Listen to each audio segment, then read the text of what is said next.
When an article has Florida Man in the title, you know it's about to be a wacky and goofy story that makes you say, how did that happen?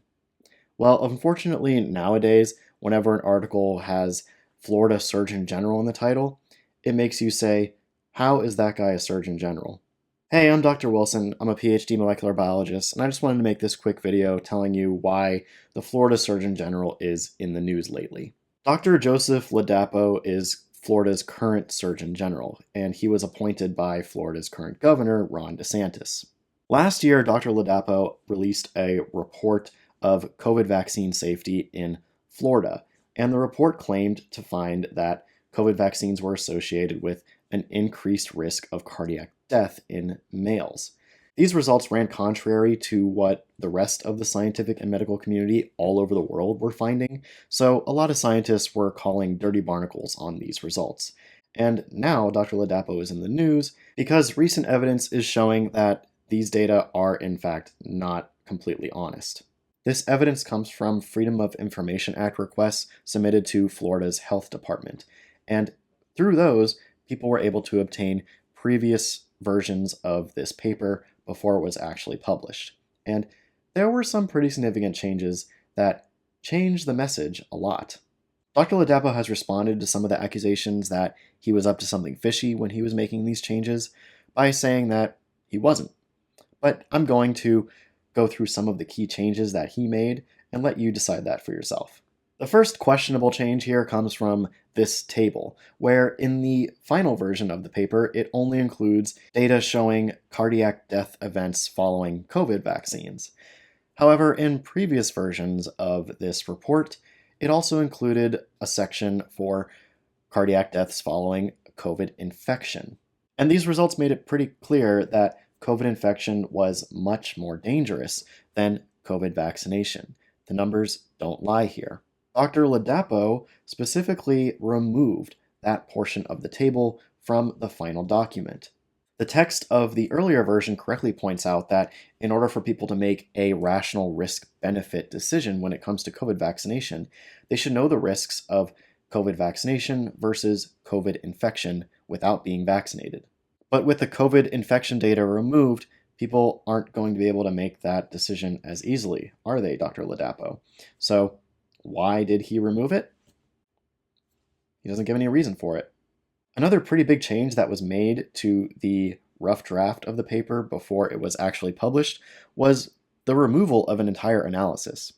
There was a sensitivity analysis done on these data, which is a robust and correct kind of analysis to do on these kinds of data. This sensitivity analysis showed that COVID vaccines do not increase the risk of cardiac death in males, pretty convincingly. However, Dr. Ladapo just straight up removed that entire analysis from the final version. Why did he do that? Even after he knowingly removed evidence from this paper that pretty convincingly shows that not only vaccines are safe, but also much safer than COVID infection, he went on to tout this paper as evidence that COVID vaccines are dangerous. And of course, the anti-vaccine community ran with that. He made the rounds on anti-vaccine shows and just spread a whole bunch of disinformation, which is pretty concerning considering he was appointed and is still endorsed by someone who might be a pretty strong presidential candidate in the upcoming 2024 election. I don't want people who deny science to be making my laws or anywhere near them. And the fact that Dr. Ladapo is someone who appears to be very anti-vaccine when it comes to COVID vaccines and be willing to manipulate data in order to send a particular message is not good. That on its own is bad enough, but the fact that someone who is a governor of a state and may one day be a president of the United States is standing by such anti-science rhetoric should concern you. Manipulating data to send a fearful message about vaccines that have been instrumental in preventing COVID deaths over the past 2 years is just not acceptable for anybody, let alone a governor and a surgeon general. But unfortunately, the claims made by these manipulated data are already out there and believed by a lot of members of the anti-vaccine movement. And once that information is out there, it becomes incredibly difficult for science communicators to correct that misinformation and get that idea out of that public conscience. You can think of it as a toddler taking 10 seconds to ruin a kitchen, and then it takes hours for the parent to come and clean it up.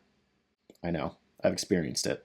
So that's why I want to put this video out there, to just contribute a little bit to dispelling this very bad piece of misinformation put out by a Surgeon General of all people.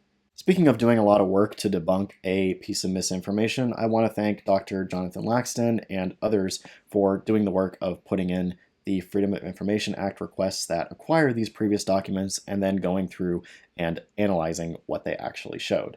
So thank you to these people. They're really doing great work. So for any scientists, professionals, or just people out there who think that anti-vaxxers are just a laughingstock that can be ignored, well, you're not wrong about them being a laughingstock, but if you just continue to ignore them, they're going to continue to obtain more and more seats of power, such as the Florida Surgeon General seat, or a governor seat, or even a president's seat. And when those people who are anti-science and willing to do whatever it takes to spread an anti-science fear-based message for their own benefit get into positions where they can write laws for you, I don't think it'll be as funny. So please do what you can to debunk this stuff. Any little effort helps. Anyway, that's about it. If you wanted to check out more of the resources and the science that I talked about in this video, everything that I talk about is linked in the description below so that you can read it for yourself and inform yourself and be able to actually answer questions when you encounter an anti-vaxxer in real life. And if you like this video, then feel free to like it, give it a subscribe. And if you enjoyed this video, then feel free to like it and subscribe so that you can catch me next week, where I'll be debunking some more funky stuff. See you then.